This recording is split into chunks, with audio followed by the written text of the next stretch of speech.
astrologer Wonder Girl, taking you to new heights. Here is your daily forecast for the day of Friday, September 1st, 2017. Now first, rabbit. I hope y'all say rabbit out there. It's like a little tradition, I guess you can say superstition, that my family has on the first day of every month to say rabbit at least once. What was it? I think it's once. First thing in the morning. We normally like text each other it, and if we're near each other, we'll tell it to each other and that kind of thing.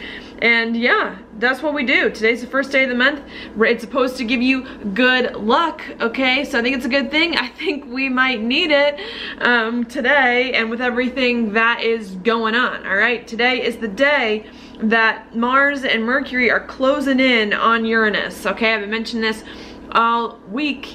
I've been mentioning it all week because it's like a major thing, all right, that's going on here that could bring up some big unexpected things we weren't planning on, okay? Life just being a little unusual or a little crazy in some way, with a whole bunch of things coming up and reworking themselves out of the woodwork, and just things we weren't thinking about, whatever happened, okay? So I think that's what can go on. Mars, I think by the end of today, is going to be about a degree away, and Mercury, they're like straddling Uranus here, okay? Mars can bring up very aggressive, unexpected things. Trines mean they happen very, very fast, okay? And Mercury as well can make those unexpected things, make them, people you want to communicate about them, okay? Unexpected news in some way based on some kind of action or some kind of thing that happens, all right? So I think that is what is going on. I wish I could tell you that it's going to be over quickly, but Mercury is going to station on Uranus, okay? And when it stations, it stands still, okay? And it doesn't move. So it's like Mercury moved all the way back into this spot and is now standing still on Uranus. We're going to have to deal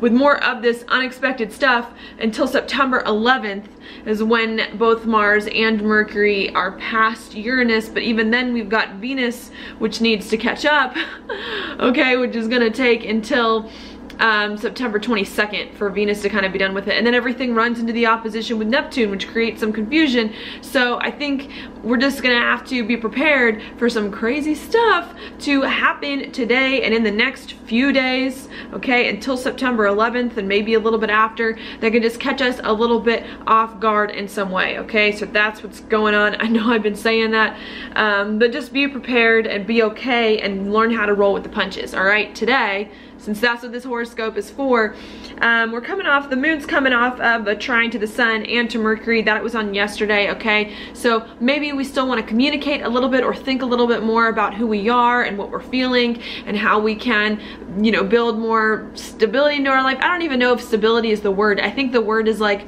because stability is more of a Cancer thing. The word for Capricorn is like, I think you want to move forward, you want to make advancements in some way, and I think you're trying to figure that out, how you can, you know, take everything that's come to you and move up in the world with it and make something big happen that's better for you, to point you in the right direction. I think that's what you're really trying to think about by doing all this thinking, by doing all this communicating, to figure out what plans you need to put into place so that you can get yourself into a better position. I think that is really what is going on here with the moon in Capricorn, making these aspects of the sun and Mercury in Virgo, okay?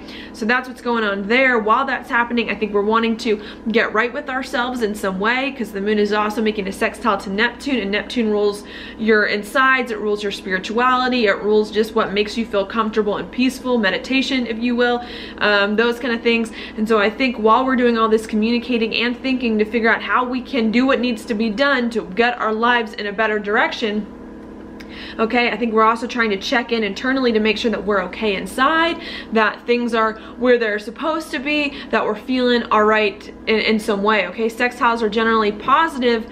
I do like this with Neptune here. Sometimes Neptune can be a little difficult just because Neptune's hard to pinpoint. You know, talking about spirituality and talking about things that are happening inside you and that you feel aren't always the easiest to communicate and to understand. And so I think that's why Neptune is difficult. Not necessarily because it causes a lot of like hard, crazy things to happen, but just because it's more subtle and it takes more effort to understand it, because it functions in a different way, on a different level than our consciousness does, if that makes sense. So I think we're trying to figure some things out, not only externally with our plans, but internally as well, and to make sense of some things from the past that we feel like have been hurting us and been holding us back, okay? The morning I see being good, even though there's some crazy unexpected stuff that's going on and that is going to continue to go on. The problem with today is at 1 p.m. Mountain Time, when the moon comes into conjunction with Pluto, okay? Again, this happens once a month because it takes about 1 month for the moon to go through all the signs and to touch every planet, okay, that is there.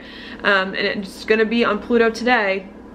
And Pluto can go 2 ways. This is a planet that can go 2 ways. Either you can be having the best time today at 1 p.m. feeling like, you know what, I got my life in order. I communicated everything I needed to communicate about, and I checked in with myself, and some unexpected things came up that were really, really good for me, and now I'm feeling awesome, you know. Or it could go the other way where you're thinking, you know what, I really wanted this to happen. I really needed this to happen to move me in this direction, and it's not happening yet, and you feel even worse, and things start to spiral out of control, okay? So the only thing I can really caution on is at the end of the day to watch your feelings, to watch your emotions, to temper your emotional responses, okay, so that you don't get lost in doubt or uncertainty or fear or upset at, you know, at your life, and so that you can work some of those feelings out, okay, to balance them with the way things are going, because things are changing, especially with all this stuff going on with Uranus bringing up some crazy unexpected stuff. And I think the idea here is to not get too attached to the outcomes, to not get too attached to the way that things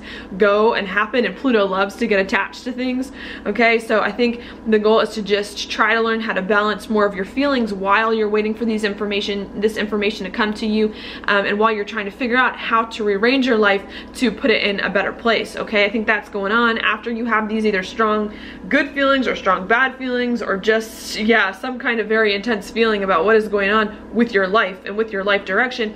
I think it's also going to require you to try to make sense of your life in new ways, to take some of this new information and this new feedback and stuff that you've gotten to figure out, what does this mean for me? Where's my life going now that this has happened? Okay, what do I believe about life? How can I take all of this stuff and make something good from it, even if I don't like it? Or even if I do like it, how can I make it even better? So I think these are the kind of questions that you're going to be coming up with today, okay? Again, with the sun in opposition to Neptune, some confusion perhaps going on about your life, trying to figure out what you want so that you can put the right things in place in some way, maybe not fully understanding what is happening inside you and what you want, even though you're trying to get there as well, dealing with unexpected stuff, and then again wanting to make some commitments to put you in the right direction, okay, and maybe coming off of some of those commitments that you feel like you've made to begin to put them into place, and having some weird things come up just in general, okay? I don't know, I hope you got all that. That was a lot going on. There's a lot going on today. I mean, when you get Uranus and Mercury and Mars in an aspect, that's a lot of crazy mental energy happening here, with people maybe just acting crazy and weird and having a lot of, you know, strong thoughts going on. So it's just a lot there, okay? That's what's happening. Your card for the day is the, sorry, numerals are hard to read upside down for me, the Roman numerals, the 4 of Cups reversed. All right, what this card to me means is that there's actually a lot of stuff going on in your life right now that's a lot better than you think. You have a lot more opportunities than you think, but you just don't want to see it. You don't want to see what's right in front of you. Maybe you want a different life. You want another life other than what you have, you know? And that's fine. It's fine to want things that are better for you and to reach for the stars in some way, but at the same time there comes a point too where you have to start from where you are, appreciate what you have where you are right now, and then use all of that, okay, so that you can move forward in some way. I always do like to point out the imagery, okay? I think this is why I love the Rider-Waite so much, because you just can't beat these images going on here. And you've got like a boy sitting in a park with an angel or a cloud like handing him like a cup of something good, and he like doesn't even want to look at it. He's like looking down, like arms crossed, like this is the worst gift ever. It's like getting a gift for Christmas and like hating it, you know? And I think that the message here is you gotta realize you got it better than you think, that you can work with what you got, and that it's not so bad after all if you just learn to see it in different ways, okay? So that's all I have for you today. Thank you so much for watching my horoscope. I hope you liked it. If you like it, please like it on YouTube, share it with your friends, subscribe to my channel, and I will talk to you later.